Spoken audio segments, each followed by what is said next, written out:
I think he's a lot of upside. But more importantly, the Giants need to bring in guys that want to hurt people. They need to bring in guys that want to hurt other players, not in a negative way, not in a dirty way, but I want to hit you so hard that next time you hit the hole, you're wondering where I am. You know what I mean? Like, you're wondering where I am. That's what Cam Scatterbu does. Nobody wants to tackle that guy in the fourth quarter. He's been battering the hell out of you for 3 quarters at that point. I need linebackers who want to hurt other players, in a good way. I need cornerbacks who are going to absolutely level you on a screen. Or you're hitting the hole and I got my quarterback is crashing down into the hole. We miss that energy. We miss that. Our identity is flawed because this team has so many players that play soft football. That is going to be unacceptable.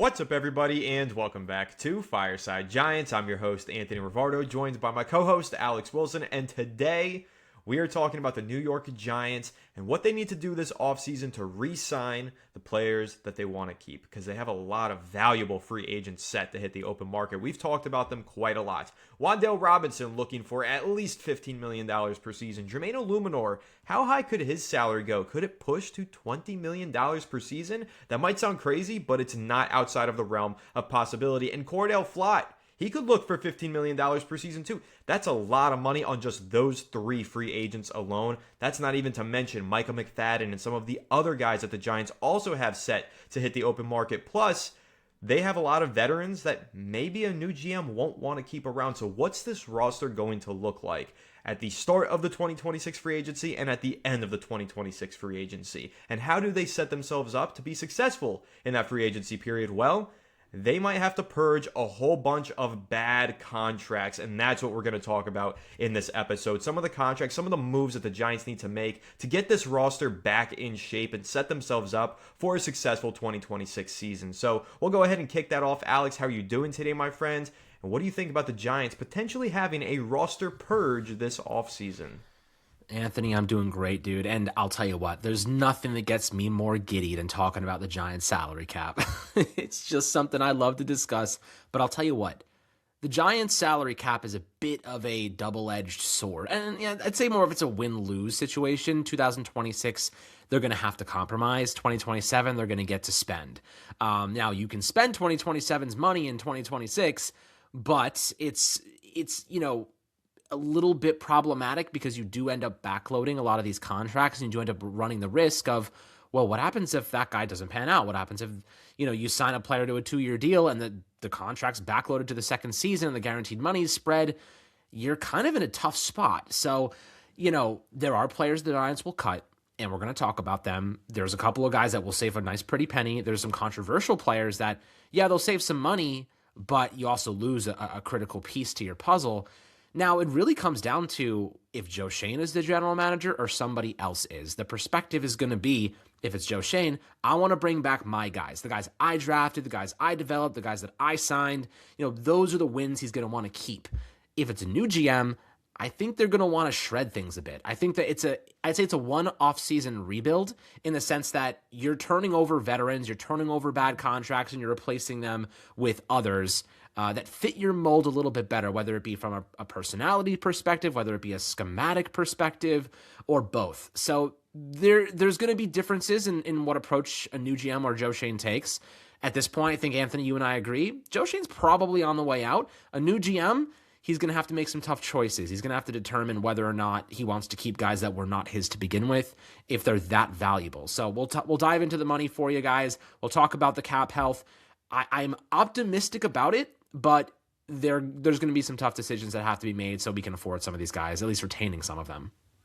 Definitely. The Giants, simply put, have a lot of trimming of the fat to do. That's what they need to do to this roster because there is a foundation there. There are some really good players and especially some really good young players to build around for the future on cheap rookie contracts. But outside of that, there's some fat to be trimmed. There's some aging veterans who aren't pulling their weight. There's some just plain bad free agent signings. There's a lot to kind of dive into here. Now, whether it's going to be Joe Schoen making these decisions or not, I still think that's up in the air. Alex, like you said, you think it's going to be a new general manager making these decisions. I'm not so convinced that it's going to be a new general manager, even though I think it should be a new general manager. I think, let's see how these final few weeks play out. Let's see what John Mara and the rest of ownership decide. But when I'm looking at this roster, like I said, I see some talent. I see some really good key pieces. Quarterback 1, Jackson Dart. We are not trading him away. Fernando Mendoza, Ryan Dunleavy, with that insane article that came out today. We're probably going to discuss that in a future episode, so stay tuned if you want to hear us rip that article to shreds. I don't know what that guy was thinking with that post, but we've got a young quarterback. We've got some young playmakers in Scadaboo, and we've got Malik Neighbors. We've talked about this, Alex. The Giants are in a golden opportunity for a new GM coming in or a new head coach coming in, whatever it is, whoever's running the show next year. They have a lot of toys to play with, but how do they trim the fat? Let me hear your analysis on it, how to dive in and really get rid of the excess fat on this roster. Okay, well, let's dive into this, kind of cap situation in 2026. And looking at players that will be on the brink. You guys let us know in the comment section on YouTube what you would do, and we'll talk about what we would do. And let's start off with Bobby Okereke. Now, Bobby Okereke next year, the Giants can save $9 million by cutting him. There's a $5.4 million dead money hit. So you're still paying $5.4 million, but you're saving $9 million. What can you do with $9 million? Well, you can allocate it to Jermaine Illuminor. You could allocate it to Wandale. You could allocate it to Flott. But now you have a big-ass gaping hole in the middle of your defense at linebacker. All right, Anthony, relax. It's Bobby Okereke we're talking about here. And I'll tell you what, he's a good player. Bobby Okereke is a good player. He's a Mike linebacker. He's a solid piece to the puzzle. And at $14 million cap hit, you're going to cut him. You're going to have $5.5 million in dead money.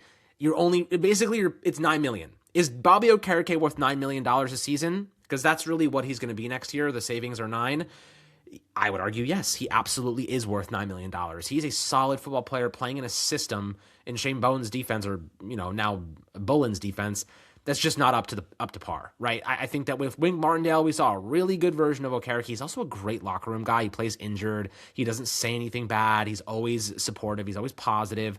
Like, those are the type of guys that you just don't want to lose. So I'm in favor of keeping Bobby Okereke, bringing back Micah McFadden, even drafting another linebacker in the mid-rounds, because I'm not a big Darius Muasau fan. That's kind of where I'm heading with this. Yeah, I'm going to just kind of jump on there and say, listen, Giants are sitting near the top of the draft board, whether they're picking first overall, if they pick third overall, whatever it is. Arvell Reese, keep your eye on him. Stud linebacker out of Ohio State, could be the Bobby Okereke potential replacement or running mate alongside him and replacement to Micah McFadden, depending on how it goes. But Giants are positioned to potentially get a stud at linebacker if they want to draft him. I know a lot of fans are really excited about the idea of drafting Arvell Reese, so I wanted to give him that shout out. But I also want to build on your point here about Bobby Okereke. Bobby Okereke is a great locker room guy, and I know he gets a lot of crap lately from Giants fans for not playing as well as he did in his first season with the team. But I think there is a clear change that happened to the Giants that resulted in his regression, and that is the changing of the scheme. That is going from having Wink Martindale's scheme to having Shane Bowen's scheme. Everybody regressed. Everybody got worse once Shane Bowen came to town. So why do we hold it against Bobby Okereke, but not some of these other players?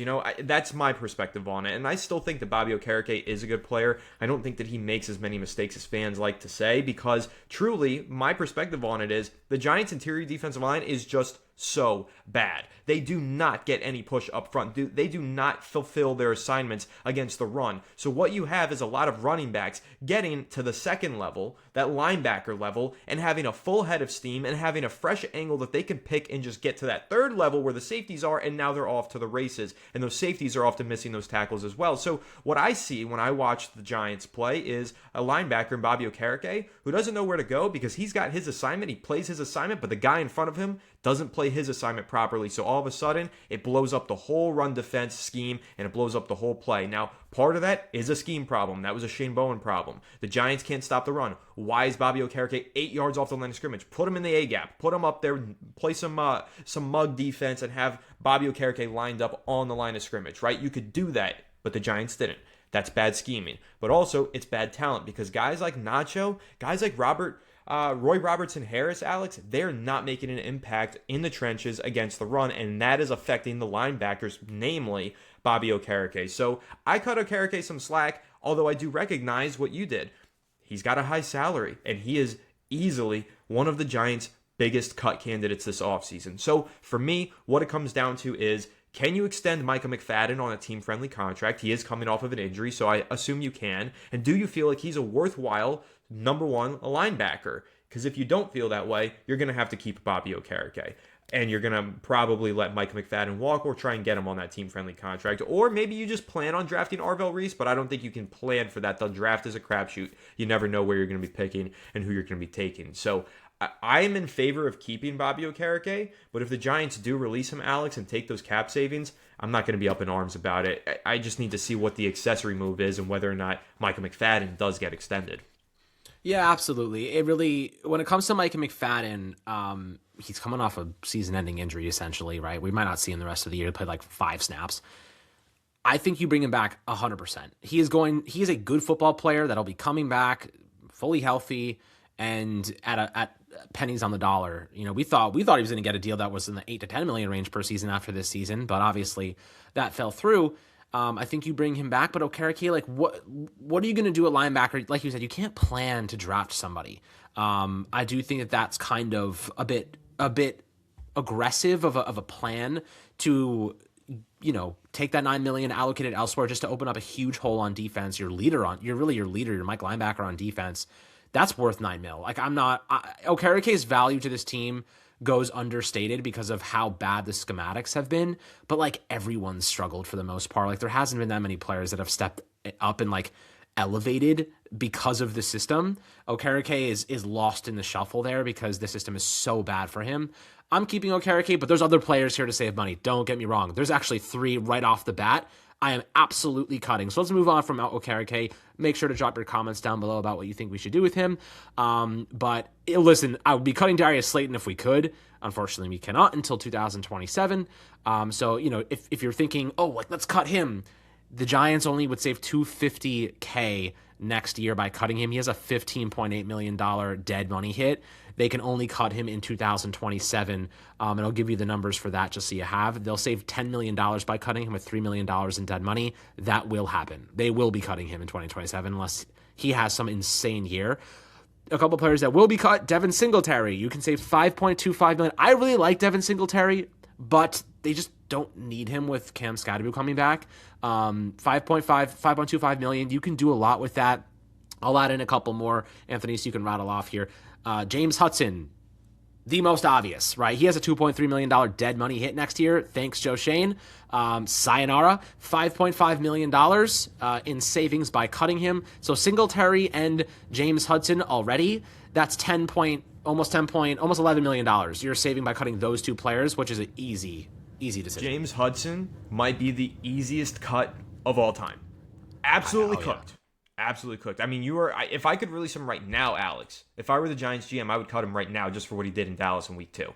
Like, it's that simple. I mean, what he did in week 2 was a fireable offense. I'm surprised he made it through the rest of the season. I honestly thought that he would be released mid-season, but I guess the Giants didn't feel like they had a worthwhile backup left tackle, but I think anybody was more worthwhile than what James Hudson put on the field, because in addition to his ridiculousness that he demonstrated in week 2, he also is just not a good football player. That was a terrible contract the moment that they signed it. You called that out immediately. They did a poor job there. They wanted to bring some depth in to put behind Andrew Thomas. They failed. That's not how you do it. You don't overpay a career backup who's never had a good season in the NFL, and that's what the New York Giants did. But going forward, Marcus Bowe, it's your time to shine, buddy. So you get rid of James Hudson, you clear up that space, and you give Marcus Bowe a serious opportunity to be the New York Giants swing tackle going into year 2, if he doesn't end up becoming the starting right tackle, depending on what Jermaine Illuminor does. So we'll see about that, of course. But Devin Singletary, I'm with you, Alex. I think Devin Singletary is a good player, though, and I wouldn't be shocked if the Giants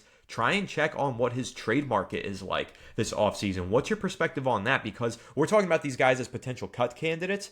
I think some of them might be trade candidates. What do you think about Devin Singletary potentially being on the trading block? Because he's not a player that I think is worthy of outright cutting. He's a starting level running back. He's played some really good ball the last couple of weeks, especially against New England. I thought he looked really good. Tracy's down now, so you're really thin at running back. But going into next year, obviously Scatterboo, you expect to have him back. You expect to have Tracy back as well.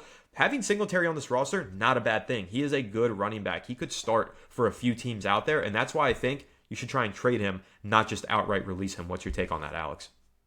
If you can trade him, I think that's the ideal situation because you can offload the money and maybe get a player swap or something, or you get a late round pick swap, maybe move up in the 6th round a couple spots. That's fine for me. Where you can get value, try to get value. You don't necessarily have to just straight up cut him, and Singletary is a valuable player, and I think teams would love to have him. You just watch him on film. He barrels through guys. He fights for extra yards. There are teams out there that would like a player like that. So I do think that finding a trade partner would be ideal. I don't want to get rid of Singletary. I just think we don't need him, and I think that money can be allocated better. So, yes, trade Singletary if you can. That would be the perfect case scenario. You offload the money and maybe get a couple picks up in the 6th round or something like that. I think that's a totally valid point. I'm glad we're in agreement on that one because, again, I think Singletary is a good football player. I liked when the Giants signed him, and I think that every time he's been on the field, when he's been healthy, he's looked really good for the New York Giants. So that's a player that I think a team is going to be attracted to on the trade market. I would like to see if the Giants could go ahead and trade him. So let me know, Alex, who else could the Giants potentially trim? Is there anybody else in mind that you think they could get rid of to free up some space this offseason? Well, yeah. I mean, I mentioned James Hudson. Yeah, we talked about him. Roy Robertson Harris is $3.1 million in savings, but a $2.4 million in dead money. It's not enough. I think I'd keep him at that price because $3 million, think about it. You're going to get rid of him. Right, you have to pay $2.4 million dead money, and a veteran minimum player is going to get $1 million. So you're really down. Yeah, $2 you're million actually not saving money. You're not saving really any saving money. that. So you're not. And as much as I think Roy Robertson Harris is not pulling his weight this season, I don't think he's doing a great job. I don't know what the alternative is, and I think that at some point you got to look at it from the perspective of, we got to fill up this roster. We need 51 bodies, right? We need 90 at the start of training camp. So you can't cut everybody who stinks. And the Giants' interior defensive line depth is already bad. Cutting a bad player doesn't necessarily make it better. It actually could just make it worse because while I don't think that Roy Robertson Harris is a great starter for the New York Giants, he could be a fine depth piece if they do upgrade on the interior defensive line. So I'm with you. That's not a player that I would be eager to release. Yeah, so you're just not saving enough for it to make it worthwhile. The other player that does stand out to me is Graham Gano. That's the one that I would definitely be cutting. You're saving $4.5 million. There's a $1.25 million dead cap hit, but $4.5 million is worthwhile. That's a lot of change. You can probably get a kicker for much cheaper. I mean, yeah, you're risking it, but at least they're healthy. That's pretty decent. So I would definitely be looking to take that money. I mean, look, $4.5 million, you know what that brings you back, Anthony? Brings you back Greg Van Roten and then some. It pays for a majority of Micah McFadden. You could argue there's a lot you can do with that. So just looking at the money that we've saved already, you're talking about $11 million between James Hudson and Devin Singletary, and you're talking about $4.5 million from Graham Gano. That's already $15 million on top of the $17 million. So you've paid for your draft class already in 2026 from those 3 cuts, and you've probably replaced most of those guys in the draft anyway. I think that's a valid perspective. And now you look at the future. So that's the roster purge that needs to happen just to sign the draft class and have a little bit of money left over and probably bring back a McFadden. Now you talk about the big contracts. How can you look at Wan'Dale? Today Jordan Raanan of ESPN reports they were looking at Khalil Shakir's deal as the baseline. That's the baseline. We're talking about more like $16, $17 million per season for Wan'Dale with incentives. So you're talking about a player that's going to cost you 17 times 3, probably 3-year deal. That's a lot of money, and the Giants obviously might target a playmaker in the draft. Then you have Jermaine Illuminor, who tweeted today that someone asked him about it, or rather there was a quote. He's like, I think I'm one of the best right tackles in football. He's going to be asking for that type of money. I don't think he's going to get it. He's 31 years old next year. I don't think he's going to get $30 million per season. He's not I don't know, man. That Panthers right tackle, Moten, he got a very Yeah. good deal for a similar age, similar production level, and a really Yep. big time deal. So I think Jermaine How old Illuminor is could he? end up getting paid quite a bit. I think he's about 32, Moten. Is he? He's Was his name similar. Tyler It's a Moten? similar age for sure. Taylor Moten. Let me see. He signed a 2-year, $44 million deal. He is 31 years old. So yeah, it's Yep. almost an identical I situation think, here. and they're very similar caliber players at this stages in their careers. I think Hmm. that Jermaine Illuminor is, I think he's looking at a $20 million per season bag, dude. All right, so let's which is around the realm of what we projected anyway. So let's say it's a 2-year, $40 million deal. You might have to make You it 45. Let's make it 45 to be Okay, realistic. let's make it Realistic. 45 because the Okay. cap goes up. Let's give Yeah. let's give 2 years 45. So you're at $22.25 million per season, and you are having to backload the dead money into the second year because you can't afford to keep it in the first year. I have been the biggest proponent of extending Jermaine Illuminor, and I would do it. To be fair, I would do it if I could because he's that important to this offensive line, and you have a rookie quarterback, rather a rookie contract at quarterback. I would do it. The Giants just don't have the cap space this year to pull it off. Like they are going to have to backload that contract. You're talking about Well, next year's dead money hit is like 35 mil. I was gonna throw out some other ideas there because we're talking about I give him trimming a some of the 3-year deal, roster maybe. fat. We're talking about trimming some of the roster fat, cutting some of these players, but we also do have some in-house talents that we could restructure. Andrew Thomas, if there was ever a time where you felt They have confident in to. Andrew Thomas, it's this season. He has played exceptional football and he has stayed healthy. Now's the time if you want to restructure him, you're probably going to do it this offseason. And Brian Burns, same exact story. If ever there was a time to push some of his dead money down the line, you're doing it now because he is having the best season of his career. He is still young. He is still a leader. You are not letting him walk out of that door under any circumstances over the next several years. So you can comfortably restructure that contract as well. So I think that there is probably upwards of $10 million that you can create just by restructuring those two guys. In fact, I think it's probably closer to 20 million that you can create from restructuring those two guys. And anyone else who's on this roster, keep in mind, Kayvon Thibodeau, we keep talking about, are they going to extend him? Well, if they do, they're going to lower that $15 million cap hit that's on his fifth-year option. If they don't, could they trade him? They could get that $15 million completely off the books if they do trade Kayvon Thibodeau. So we're talking about cutting players, and that's going to free up, what was the number that you said? Somewhere around 20 million, sure. But there's a lot of other moves that the Giants could make without cutting players. Maybe you're talking about trading players. Maybe you're talking about restructuring contracts. In all, the Giants probably can free up around $40 million in cap space on top of what they already have. Although there's always risk involved with that. There's always risk with cutting too many players, with restructuring deals, trading players. There is a lot of risk involved. And so I come back to this kind of debate that you and I were having before we started recording, Alex. I don't think the Giants' salary cap health is in the best situation. I don't think they are all that salary cap healthy. Granted, they don't have a ton of dead money next year and the following year. They don't have all these void years at the end of these contracts. No, they don't. But at the same time, they are right up against the cap every single year. Every summer, they have already spent all of their reserve money and they have to restructure contracts during training camp. That's not healthy. They do that every single year. At one point or another during the summer, before preseason ends, the Giants find themselves over the cap. That is an annual occurrence under not just Joe Shane. I'm not just going to pinpoint things on him. Let's get a little deeper. Kevin Abrams. That guy's been with the Giants for 27 years in their front office now. He is the man who manages their salary cap. I'll give him credit because he doesn't do a lot of those void deals that add all that extra guaranteed dead money to the end of these contracts. He doesn't do that. Okay, credit to him for that. But at the same time, his budgeting is definitely questionable because every year the Giants spend all of their money in free agency, and then by the time the summer rolls around, they have no money left. They're over the cap, and they have to restructure contracts, and it always comes back to bite them in one way or another. So I'm throwing caution to the wind. I don't think their salary cap is as healthy as it could be, and I think they need to make some moves to get it healthier. You take care of your skin during the day, so why let your sleep mask ruin it overnight? That's where Manta Sleep comes into play.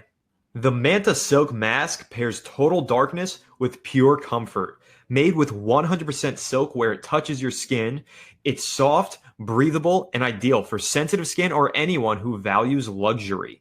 The adjustable eye cups block all light and alleviate pressure on your eyes so you sleep deeper without irritation. The Manta Silk Mask is soft and breathable, helping you relax your way into a good night's sleep. I know I need some help relaxing on Sundays after watching another Giants loss. Whether you sleep on your back or on your side, the mask is secure and comfortable, kind of like the Giants' pockets have been this season. This mask is built with durable materials so you can wear it every night, whether you're at home or on the go, or even on the couch after the Giants put you to sleep by halftime.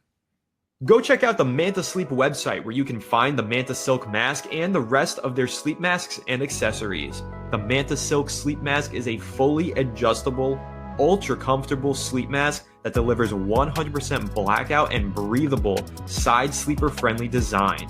It also has adjustable eye cups with zero pressure to give you a custom fit that stays in place and never presses on your eyes or lashes. So once again, go check out Manta Sleep and use my code FIRESIDE to unlock 10% of your purchase. That's code FIRESIDE for 10% off your purchase. Link is in the description below. So I would say this, I don't necessarily agree with all of it. I think that the Giants' cap health right now is the healthiest it's been in a decade. And the reason I say that is because Dave Gettleman absolutely torched it, lit every dollar on fire. He signed deals that made no sense. He signed backloaded contracts that we couldn't get out of, 4-year deals. Like, it was ugly. What Dave Gettleman did to this roster was malpractice in terms of contracts. The one piece of credit I will give Joe Schoen, I really liked a lot of these deals. The problem with these deals, they were replacing failures in the draft. You know, he replaced like Kayvon Thibodeau never lived up to the hype, so we went and got Brian Burns. Deontay Banks never lived up to the hype, so he went and got,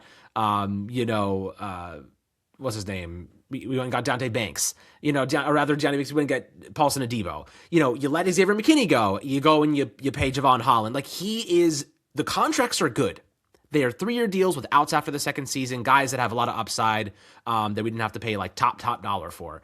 The problem is why we spent the money. The problem isn't the contracts. The problem is why we spent the money. So I don't hate the contracts. In fact, you're talking about restructuring contracts. I actually think that's a good thing, because here's my logic behind that. Look at the Saints. The Saints aren't able to restructure contracts because the contracts are so poor, and they had this theory that they could keep kicking the can down the road, putting void years in place. So instead of restructuring deals, they just had to release the players in general, and they were just losing talent that way. And now they're trying to reverse course and fix that. But the Giants built in these restructure capabilities so that they had that insurance. The problem with the Giants having no money every single season isn't because they signed the deals, it's because of why they signed the deals. They should have never signed Paulson Adebo. Why? Because Deontay Banks should have been CB1 and should have developed properly. And Wink Martindale was supposed to be the guy to unlock him. We should have never let Xavier McKinney go. We should have either tagged him or extended him, and then you wouldn't have had to pay Paulson Adebo and get mediocre results. They just constantly shoot themselves in the foot. The contracts aren't bad. The players are just not, the reason we got those players is not justified. So, when I look at the cap space now, restructuring Brian Burns' deal, restructuring Dexter Lawrence, restructuring Andrew Thomas, those are actually really good moves because those players are very, very good, right? Brian Burns is excellent. Dexter Lawrence, we know he's having a little bit of an offseason, but he is an all-pro level defensive tackle. Andrew Thomas is playing like a superstar left tackle. Those are the guys you want to restructure, and those are the guys we can. We have 10 mil left over for Burns, or 15 mil. We do have another 10 for Andrew Thomas.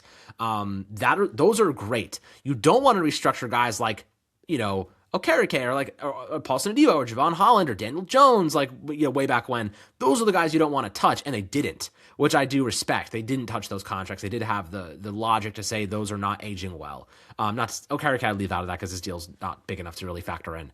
But when you look at the cap space now, I'll tell you this, Anthony.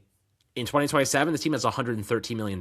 Now, let's take $10 million off for the draft class, and let's say you restructure those contracts you mentioned before in Andrew Thomas, and you restructure Brian Burns. You gotta push that dead money into 2027 and 2028.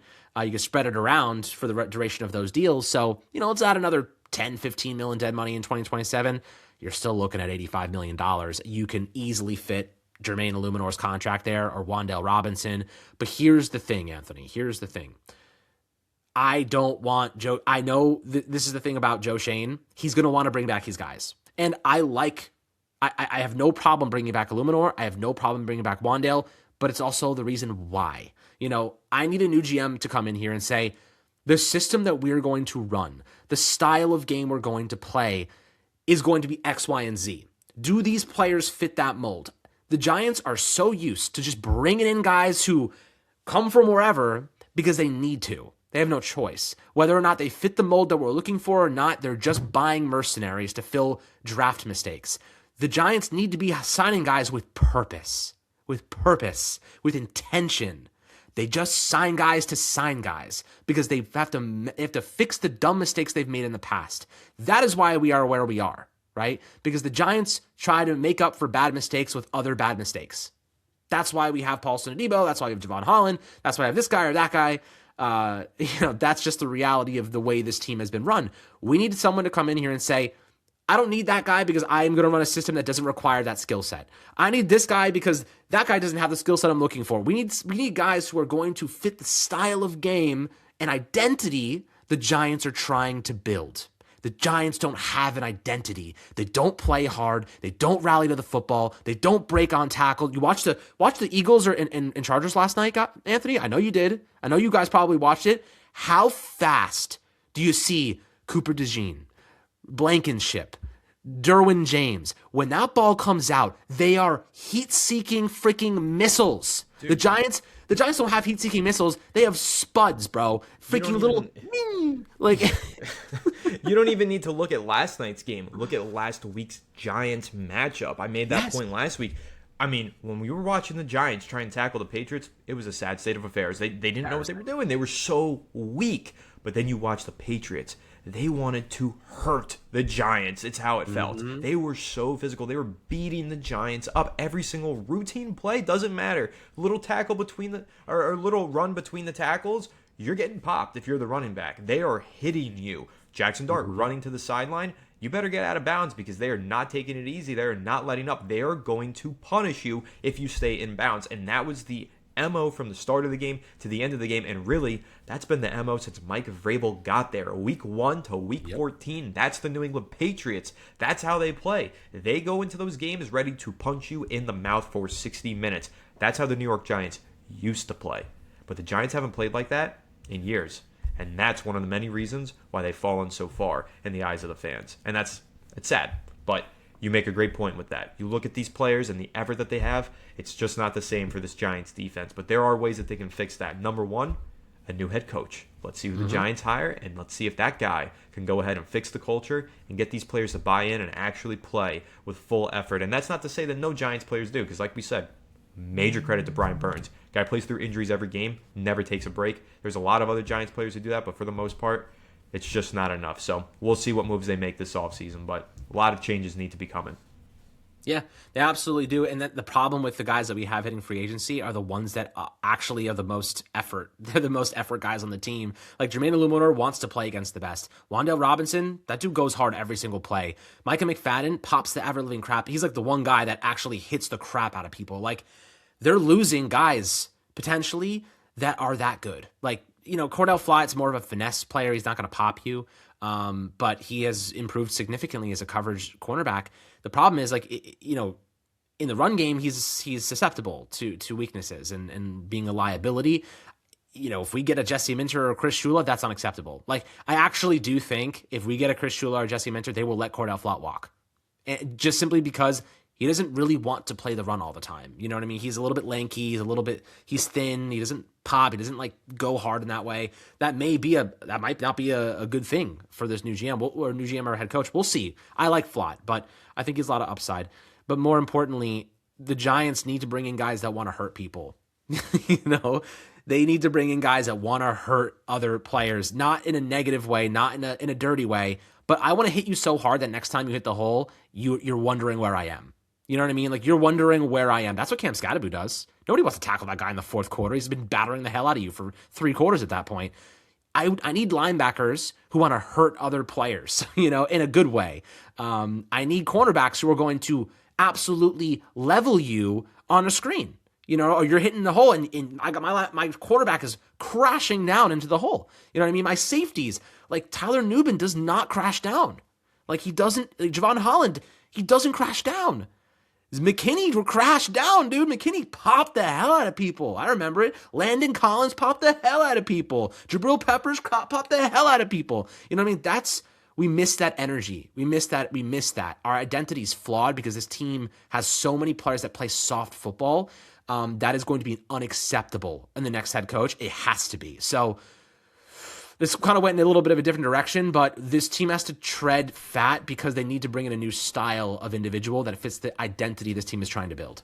Exactly. So I think that's actually, it did go in a different direction, but I think it's the perfect way to wrap it up and say, the reason why the Giants need to trim fat is because they don't have players that fit this mold that we are talking about. They don't have those effort players across the board that are constantly putting balls to the wall and making those plays and hitting MFers like they want to hurt them. That's how the Giants used to play. That's how the best teams in the NFL play. So you're absolutely right. And so the Giants, they have a lot of fat to trim. They have a roster to purge. We'll see what a new GM potentially does or a new head coach. Because, hey, even if it is Joe Shane, a new head coach might come in and say, I'm changing the scheme. I don't want this guy here. I don't want that guy there. And I want this guy here. And I want that guy there. And then you're going to see a roster purge regardless of who the GM is. So it's going to be an interesting offseason regardless. And you guys know here on Fireside Giants, we got you covered with every little piece of information, every topic that you want to hear discussed about the Giants. You're going to find it right here on Fireside Giants. So make sure to leave a like if you enjoyed, subscribe to the channel if you're new, ring the bell so you don't miss an episode, and comment your thoughts down below in the comment section. If you're listening on Apple or Spotify, make sure to leave us a 5-star review, and go ahead and follow us on all of our social media channels at Fireside Giants. Without further ado, we'll catch you on the next one. Have a good one, and let's go New York Giants.